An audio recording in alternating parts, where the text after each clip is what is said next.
generations and the infinite progression of things. And these generations are reflected as the gradual individualization of the power of reason. Each of these seeds develops within its own nature its own individuality. For the symbol of the anthropos, or the universal man, is the symbol of individuality rising in the universality of divine reason. So out of all of this comes the mortal mind, mortal reason, the human thought, the human projection of its own thought purpose. And the result of all of this combines to produce individuality. And the final statement of individuality, I, or selfness. And this I is a pillar set up in the soul of man, just exactly like the great column was set up in space. And this pillar of selfhood, or selfness, becomes man's great center of assurance. It becomes the mysterious axis tree upon which turns the entire wheel of his existence. And it is this same wheel which, as Buddha taught, he clings to so desperately in the cycle of transmigratory existence. So there is an I, a column set up in the soul, which to each individual becomes the peculiar symbol of his godhood. But this symbol of his godhood is a strange and illusionary thing, and in the pursuit of it, man passes into a constant procedure of separation, segregation, division, further division, until finally, out of the one comes the circumference of ultimate diversity. And while the eyes shine like little stars, matter becomes an incredible area of selfnesses. And these form a new kind of matter, which is interesting and curious in itself. For just as the earth is made up of an infinite number of small material particles, so what we call culture, civilization, the vast area of human project, is composed of a kind of substance made up of an infinite number of selfnesses grouped together to form structures. These structures we may call economic, political, religious, artistic. They become schools and sects and creeds. They become doctrines and arts and sciences, forming like bodies and are composed of infinite units, compounds, each one of which must ultimately be dissolved. Thus all mental and emotional forms, cultural forms and concepts are temporary kinds of bodies composed of the voluntary cooperation of selves, of selfhoods, that stay as long as they wish to stay, or endure as long as they can endure, and then depart. So we have another interesting level, namely that self, iota, the ego, is the column set up in the midst of our own natures, by which we seem to see or feel the presence of a tremendous and enduring power. But this power is purely symbolical. Hermes then beseeches the great mind, reason, which is the eternal dragon, to reveal to him something more. He has now learned of how Leviathan, this dragon, gathering unto itself a third of the stars of the heavens, carried them forth into the abyss. We have again a biblical parallel. Now, according to Hermes, comes the greater mystery of it all. How this infinite number of separate I-nesses shall finally be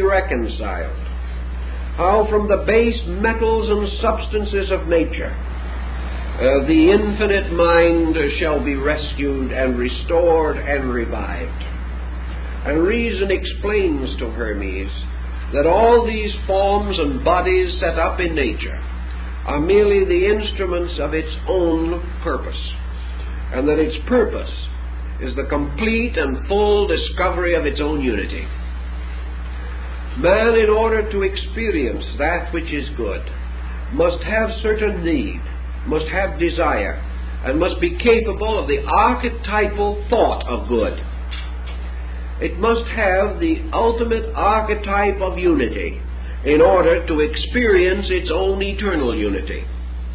That which is undivided knows not its own unity unless it passes through the experience of apparent diversity and discovers itself. Thus reason, through this vast pageantry and circuit of things, is forever concerned with its ultimate goal, self-discovery. That from the exploration of the not-self, it shall be restored to the equilibrium of the self-knowing.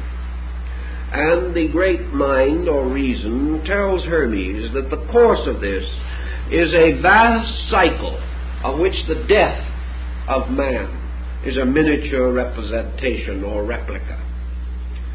And the reason says to Hermes that man is separate from truth because of the various deflections which affect its minds, which affect its attitudes, and particularly divide it from others of its own kind. The formula for regeneration as set forth in the vision is almost completely Buddhistic. But it is not certain that it was brought from India, although it is possible that it could have been, because the doctrine of Buddhism had been well established in Asia for 450 years before the probable date of the compilation of the Pymander. In any event, this pattern, perhaps supported by the Babylonian account of the adventure of Ishtar at the seven gates, certainly gives us a clue to what we want. The soul passing out of the body at death, therefore proceeds toward the goal of liberation. What is death to the body is achieved by a certain disenchantment of the mind. Thus, as body must die to release its occupant, so illusion must die in order that the truth content in reason may rise victorious over error. Here again is a strong psychological position. And in this sense, death thus becomes disenchantment, the reason escaping from the wiles of the senses and from the pressures of material situation. We have something a little reminiscent also of the Parzival legend and the young prince in his experiences in the enchanted garden of Klingsor, the black magician. This disenchantment, like in the story of Mohammed's night journey to heaven, consists of the reason ascending through the 7 orbits of the planets, ascending through the 7 gates of the governors of the world, and voluntarily returning to each of the governors the conditioning qualities which that governor has bestowed. In other words, man fell by taking on attributes and qualities. He rises by renouncing them. So we have a bit of astrology coming into this pattern, which is perfectly consistent with the times, for in those days astrology was as sound a science as physics is today. People regarded it with just as much appreciation and keenness of affection. So the disembodied being, the disenchanted one, who has wakened from the sleep of material life and has passed out of this world of matter into the sidereal world of the divine machinery, moves first upward through the gate of the moon. And there, as Hermes says, it relinquishes the power to increase and decrease.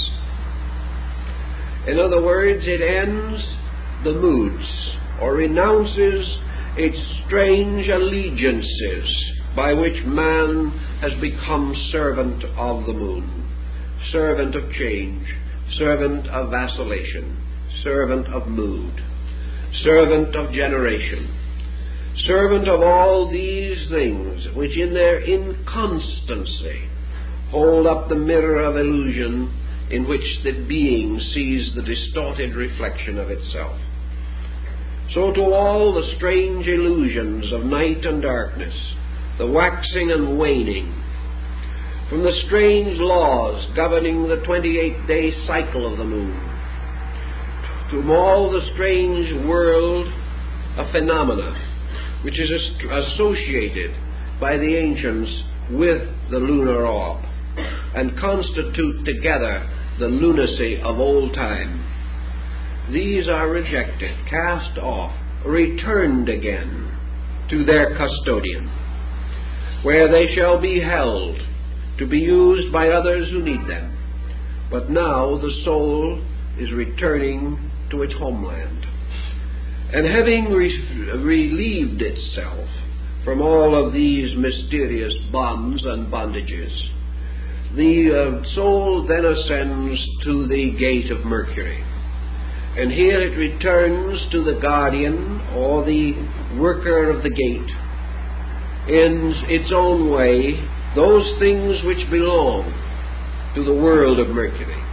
And Hermes says that these include all manner of deceit, all manner of false thinking, all schemes, all plots and strategies, all brilliant intellections which have no substance in themselves, false knowledge, false learning, sophistication, that by which brilliance is mistaken for truth, and the light of sophistry is substituted for the light of reason. These things must return again. A man, to pass through the gate and ascend, must pay the fee of the gatekeeper. And at each gate, the gatekeeper demands its allotment from the nature of man, so that at each gate man loses something of his mortal or corporeal nature. And he ascends to the third gate. And here he must restore to Venus those things which are the peculiar province of this goddess. And most of that which he must restore is vanity.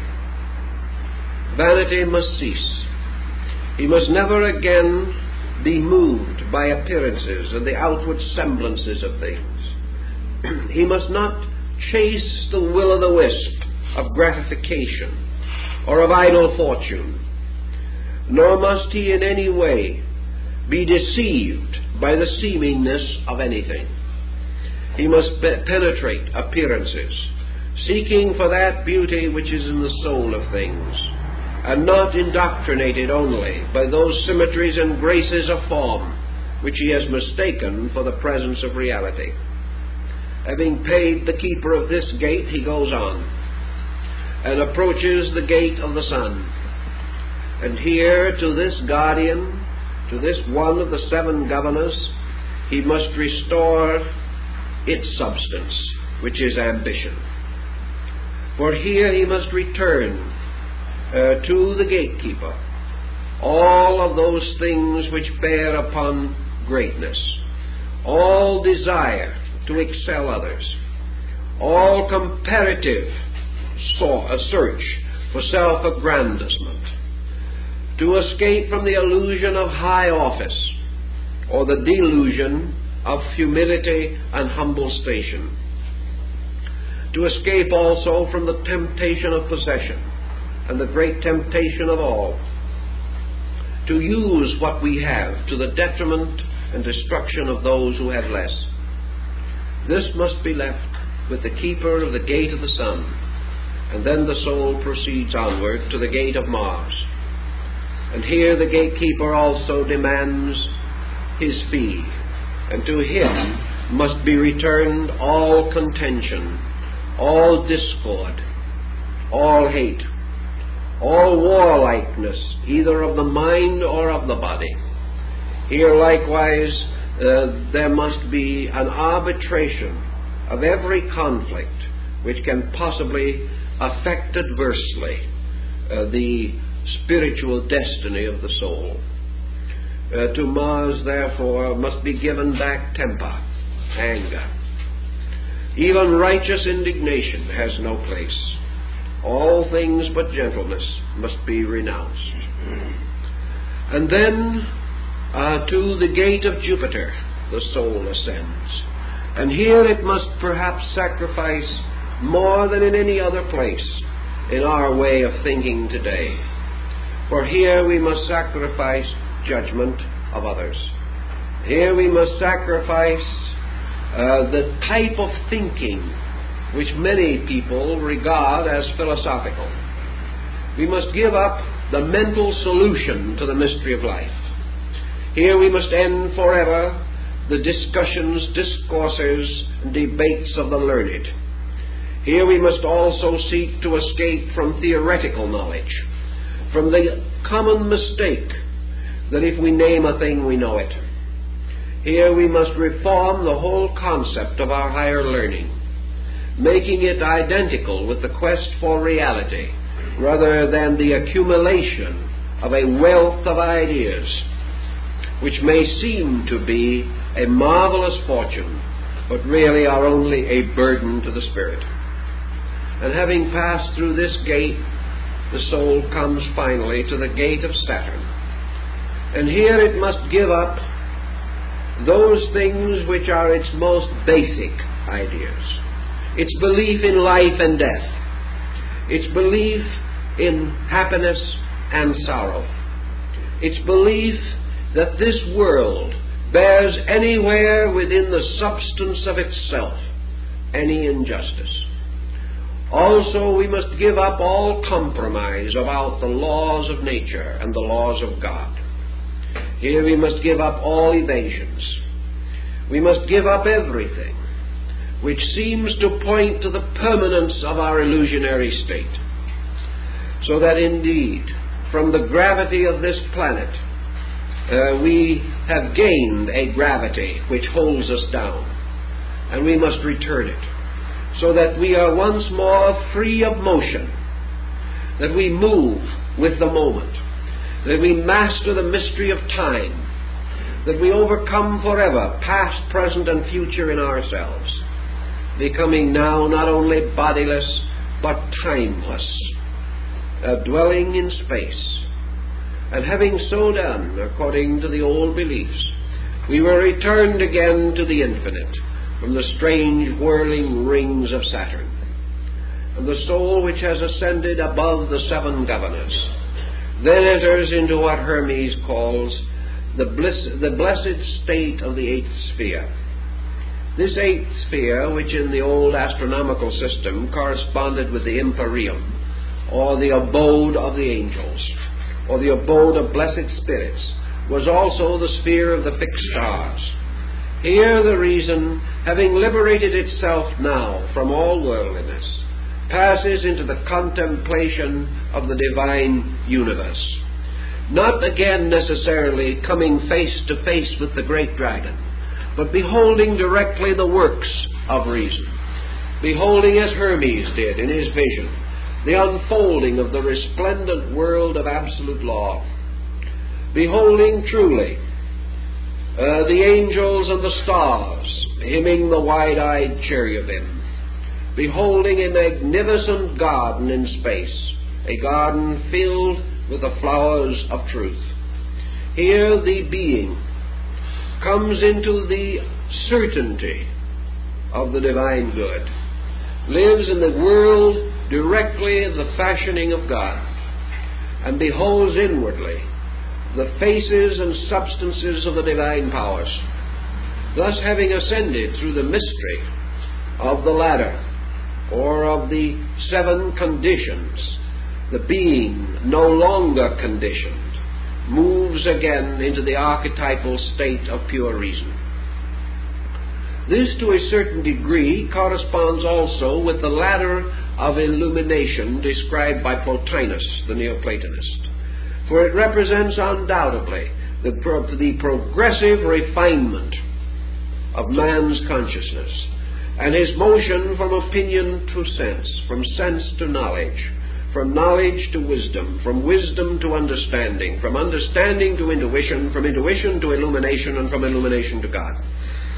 It is an ascending order, and this constitutes unquestionably the presence in the Hermetic doctrine of a distinct discipline, perhaps corresponding somewhat to the chakra system of Yoga and Vedanta, and again in the vision of the Apocalypse of John, these levels and layers through which the soul ascends are, of course, the 7 churches which are in Asia.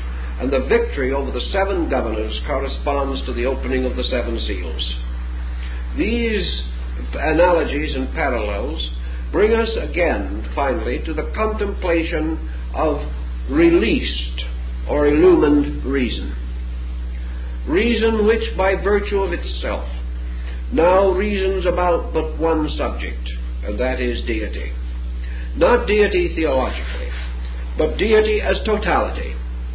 Deity is the end of all learning, the summit of all sciences, the source and perfection of all arts.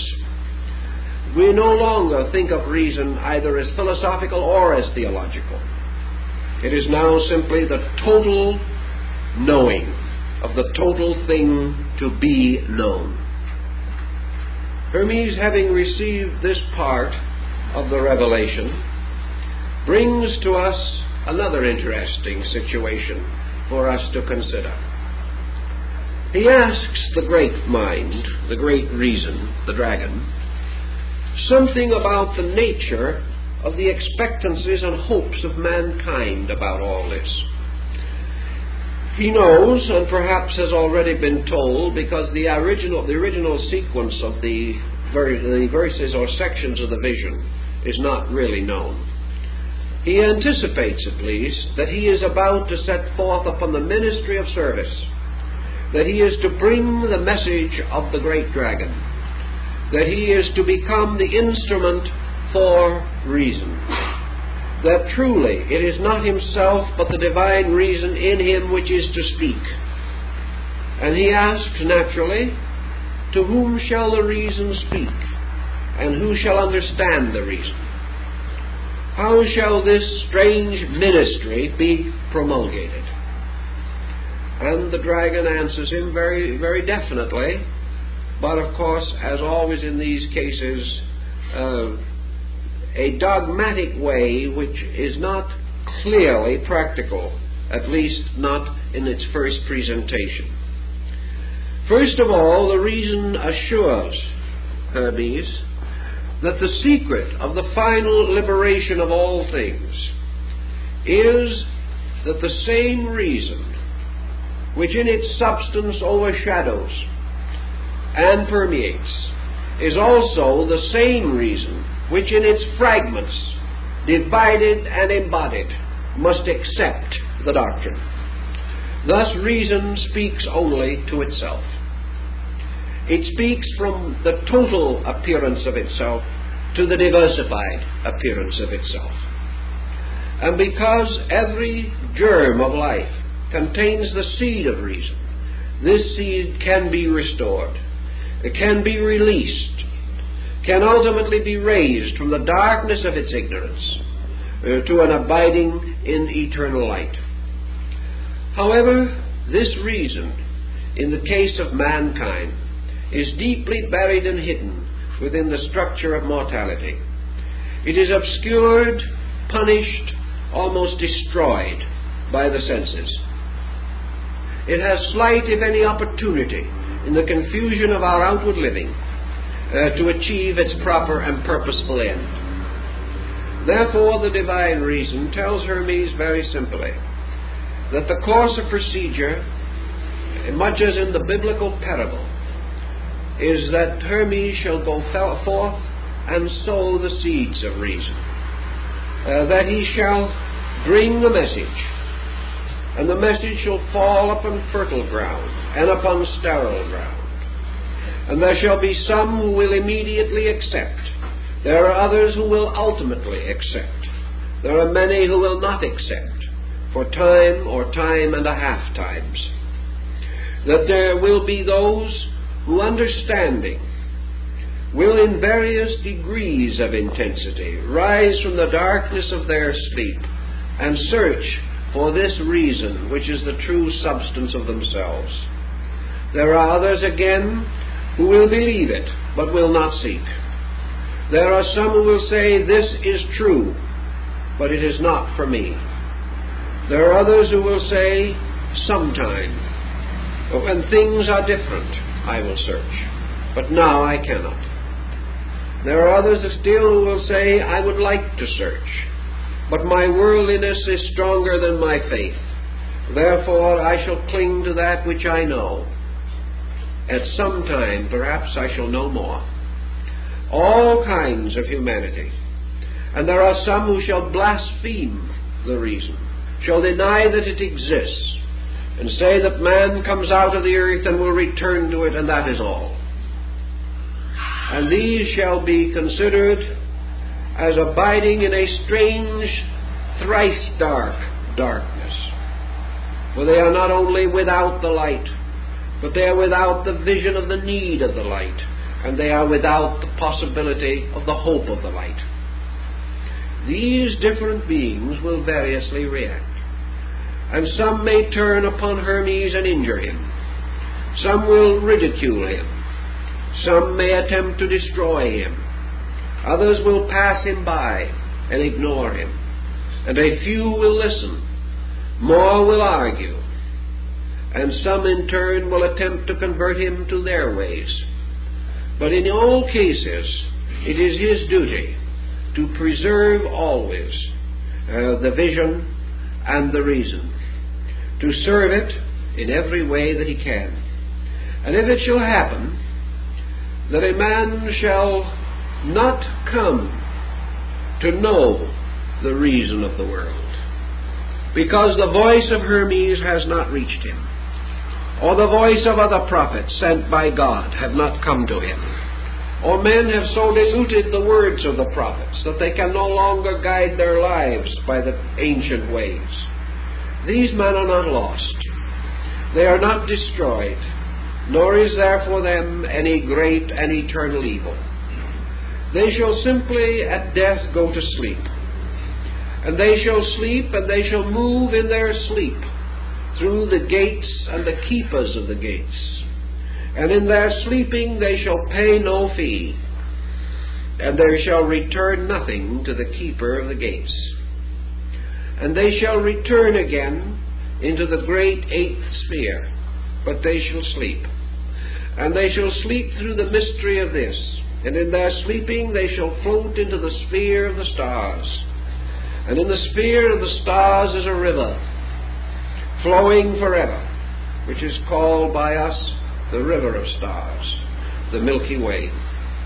And this Milky Way is the nurse of little souls, and it nourishes them out of the milk of life. And when the souls reach this, they shall enter upon the stream as little ships upon a river, and they shall float, and float, and float.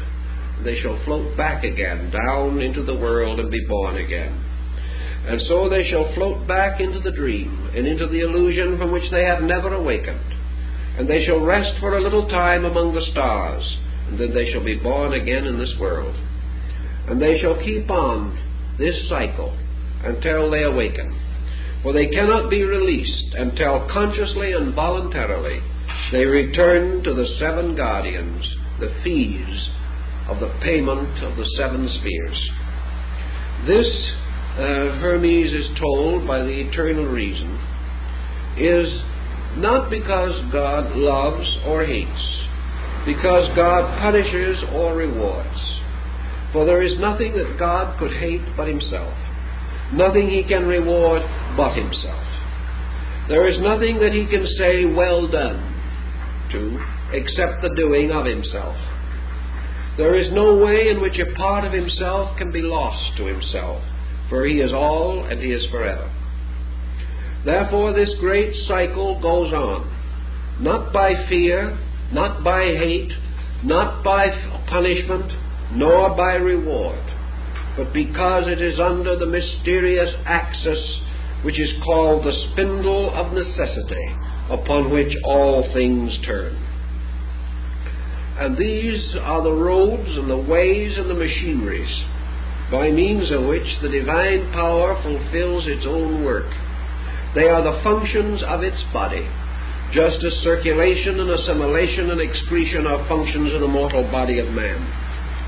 And because the rotations and revolutions of the bloods and fluids of the body maintain the body, so the mutations and revolutions of beings maintain the vast circulation of that infinite one, who alone is the essential substance of things. Thus this great procedure is function. It is the proper and inevitable way in which growth perfects its own mystery, and by means of which all archetype is fulfilled. And in the fulfillment of archetype, there is then the end of both the dream and the dreamer.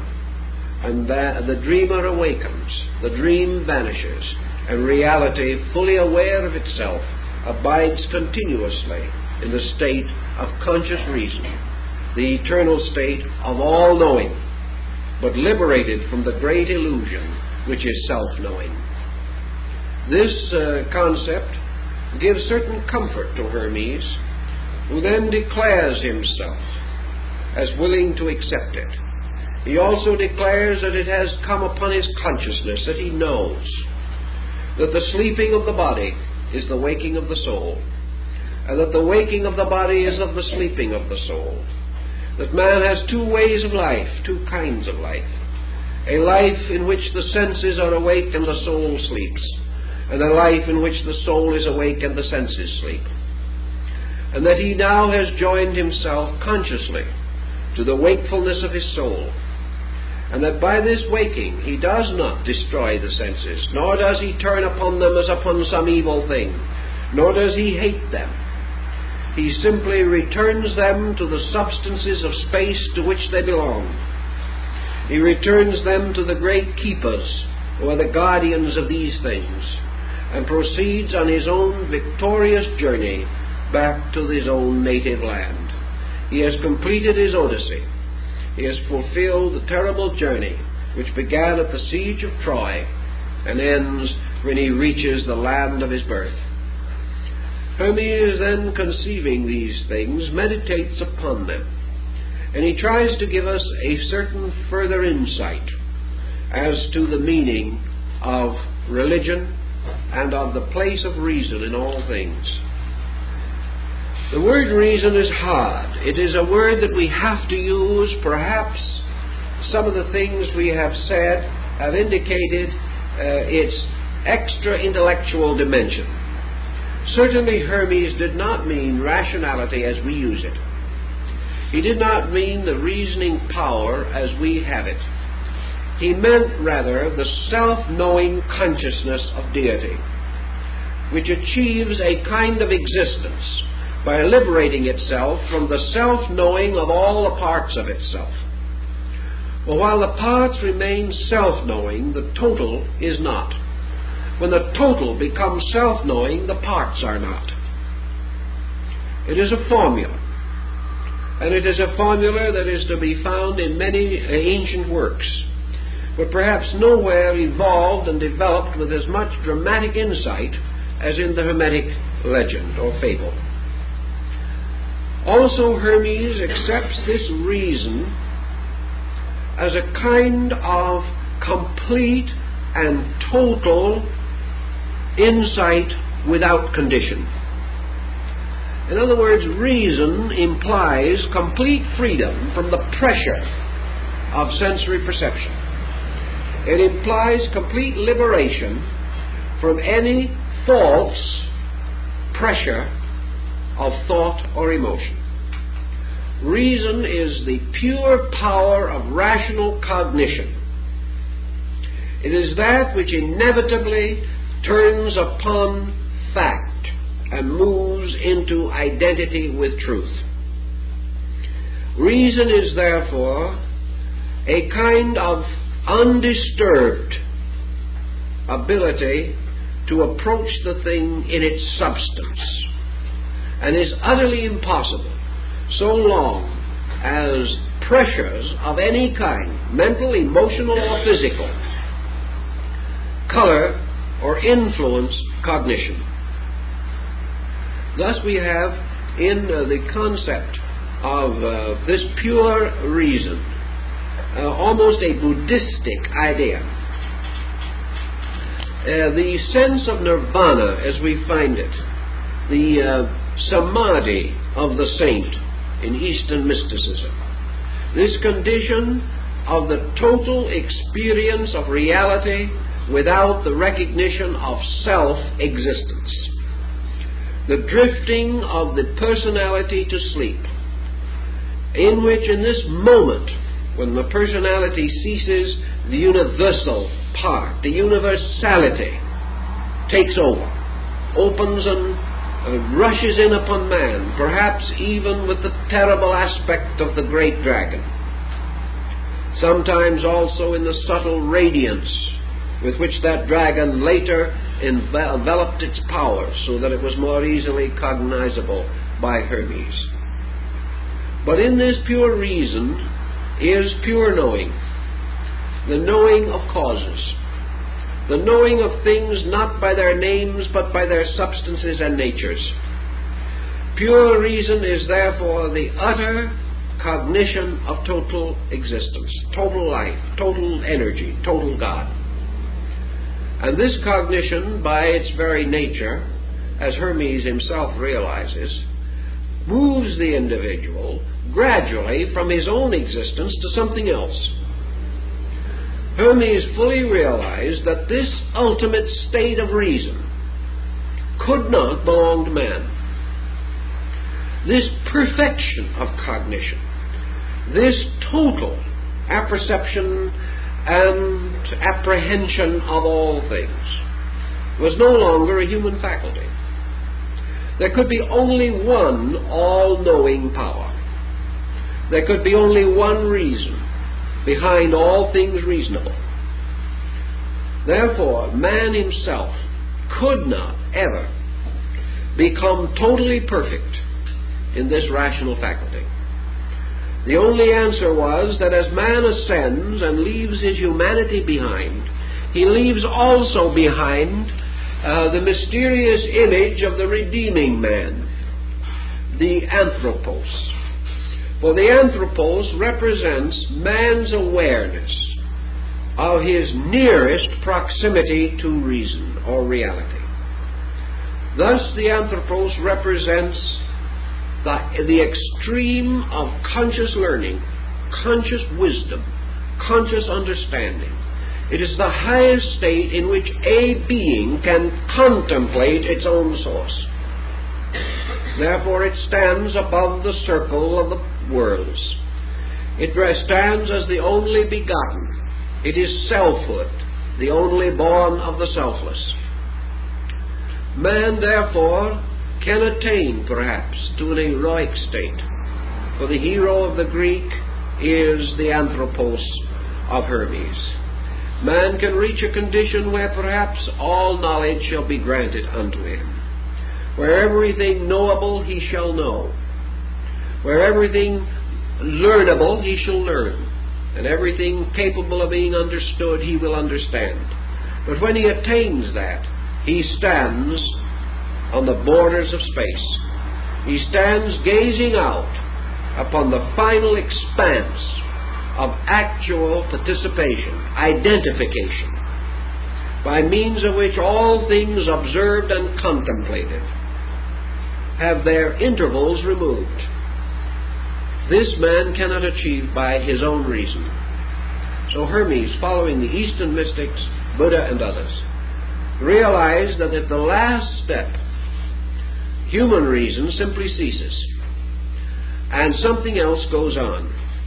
And this thing that goes on is that which grew up through human reason, which became, so to say, the tutoring power. For as man brings forth his children and raises them to their maturity, man likewise within himself brings forth his reason, educates it, directs it, disciplines it, and brings it to its maturity. But when his child is mature, that child no longer belongs to him, but has a life of itself in time and eternity. He has been only the custodian, the guardian of something he could never own. This is Hermes' concept of reason.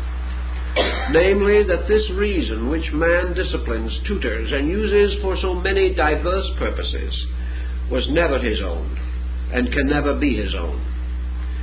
By means of the cultivation of it, he gains certain joys, certain experiences, certain opportunities.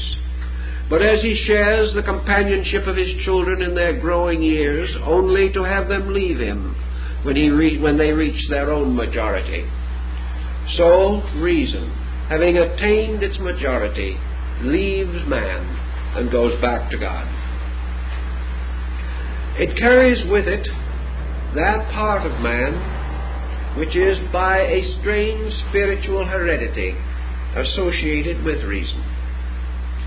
It more or less carries back the only thing that is left of man by that time, and that is his own reason.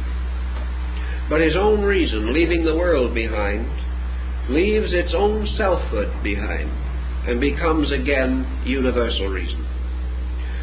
So as Hermes is told by the great mind or the great dragon, the only reason a man can be saved is because the divine reason is in him, that it cannot be taken from him. He may conceal it, and if he shall rise against this reason with all of the skill and bitterness of his own disillusionments, if he shall become like a fallen angel, a rebel in space, so that he raises his hand against heaven to destroy it, though he deny heaven, though he deny God, though he deny reason, though he lock himself for 1,000 lives within the small circle of his own contempt, he can do nothing. This reason cannot die. He must ultimately join all that has gone before and walk the path that all others have followed. For this reason will never die, and will never rest, it will never surrender itself. It will survive all antagonism and all resistance, and will ultimately proceed to its own source, drawn by the power of itself, which is greater than the power of the whole world put together. Therefore, nothing can ultimately fail, but things can be unreasonably and unnecessarily delayed. What is the objection to delay if men want it? The universal reason says the objection to delay is man's objection to the consequence of delay. The individual, in his own objecting, becomes miserable. The individual, burdened with the results of illusion in his own character, comes under pain, suffering, misery, and loss. As in the philosophy of Buddha, man passes under the keeping of suffering. He must pass through all causations and consequences due to his own ineptitudes. Therefore, the way of reason is the way of peace. It is the way of release from obstacle. It is the natural and proper way that a man should go. It is perfectly proper that a parent shall raise the child. It is perfectly proper that it shall guard it and educate it and bring it through many dangerous periods perhaps, and sit by the side of sickness in the night, nursing and praying that the child's life shall be spared. It is also proper that the parent shall enjoy the life of the child and shall look forward to the fullness of that life for the child.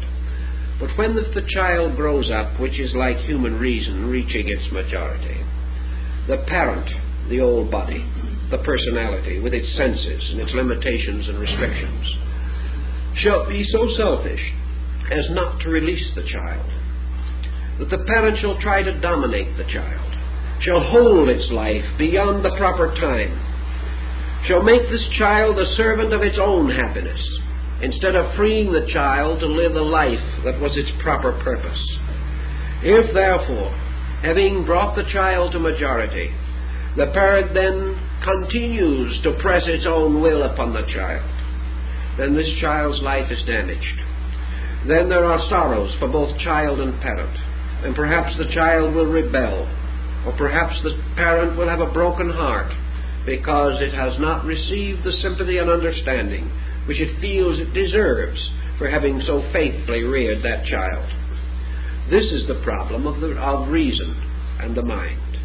When man's mind reaches a point of skill whereby it is capable of sustaining itself and having its own life, it is then the proper purpose that this mind reason should be allowed to grow.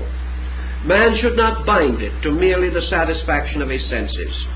He should not overshadow it like the ambitious parent. Man should not take the life of this free reason and bind it merely to avarice, to selfish personal gain, nor should make this reason the servant only of its senses, of its passions, of its hates and its fears. In so doing, it oppresses the child which it brought up. It refuses to free the reasoning part to fly upward to the sky and to the light according to its natural destiny. Thus man can delay the return of the seed of reason to its eternal ground. But he cannot prevent it. For in time this struggle, this conflict will exhaust the selfishness in man. He cannot go on forever. He cannot be hurt forever. At last, raising his eyes, asking the heavens for pity, he must come face to face with the column of law that rises in the sky.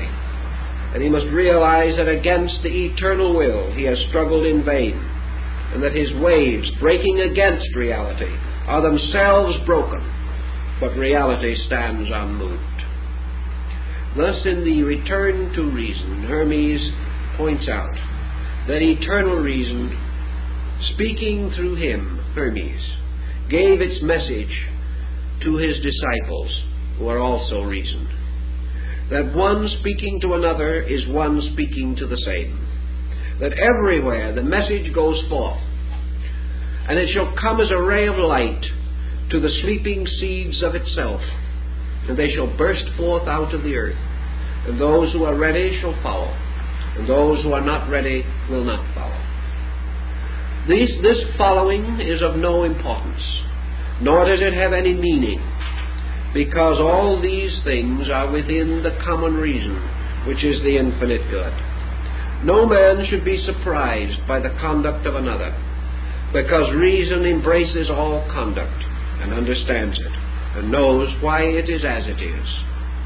So those who accept the teachings of the shepherd are not different from those who reject, but those who have accepted have shortened the sorrow of their own journey and have found their way back. And so Hermes, having seen the nature of his ministry, that his ministry is merely to pass along that road, to teach, and to go his way, realizing always that it is the eternal reason that moves within him, that if he is quiet and at peace, this reason will lead him, and it will make those who know him receive his words, and it will be acceptable to those who are ready, and for the others there must be the silence and the return to the stars.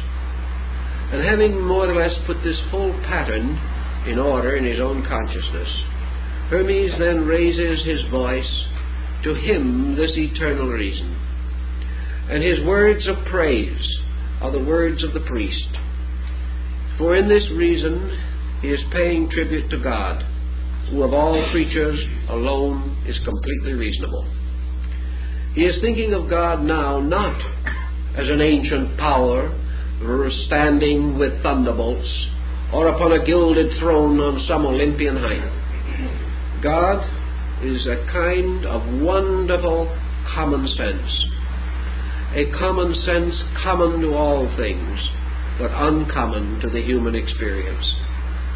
This commonness of God, this God that is everywhere and in everything, is not a remote, tyrannical deity, but just that voice which is raised in council, the elder speaking to the child looking wide-eyed both to the elder and to the world, seeking light. And wherever the child's eyes shall go, whether it knows it or not, it beholds the reason of the world. It beholds all things in reasonableness, and must learn sometime to apply this lesson to its own nature. Beholding order in the world, the child must grow to know order in itself. Beholding everything lawful, the child must act in all things lawful. And by so doing, it worships. For worship is nothing more or less than the living of the common sense of God in nature. This simple procedure of departing from the complexity of mortal mind into the simple and inevitable motions of the divine mind. And at the end of his wonderful discourse, Hermes raises his heart and his mind to the great dragon that is writhing in space. And he says to that dragon, "Eternal reason, the creature which thou hast fashioned in thy wisdom, awaits the works that thou wouldst have him do. There is nothing of self, only that the eternal reason moving in all things shall perfect its perfect works, and that the wise man is not the master of the world, but the handmaiden and servant of that reason which alone knows the good and can alone lead man to goodness, to union with itself in the perfect state of timeless, ageless good."